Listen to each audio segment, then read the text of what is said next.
Ko tautieši nebija atkal vidīgs sen, ja? Nu, nav vēl. Šodien es nobeidzu tikai projektu savējo pirmā fāzē. Un tagad es tikai sākšu vēl tests, pēdējos 3 izēju cauri, jo es šausmīgu nenormālāko darbu esmu ieguldījis. Gan dizainā, gan programmēšanā, gan visi šitos te sasaists kopā. Gan paneļos visos paralēli. Vēl tur vienu ideju tur pieštelēju klāt. Izgājis bija ārā. Tas saimnieks, kam pieder pie tie dzīvokļu vesels stāvs, teica, viņi tur visi darbinieki pusdienu, vakariņo respektīvi. Viņi teica, nāc ēst.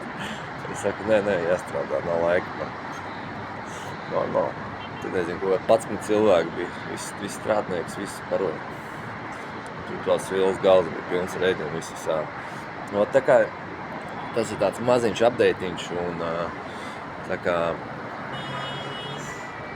rītā varbūt tās jau kaut kur sāks redzēt Gruzija, cits valsts, manējās reklāmiņas un tā, posts un vispārējo.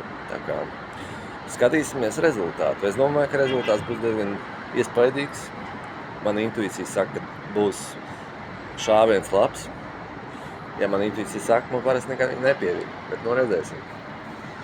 Jābūt labi. Es uzskatu, ka jābūt labi, jo darbs ir ļoti smags ieguldīts. Un es domāju, ka rezultāts būs pēc kā es stremjos.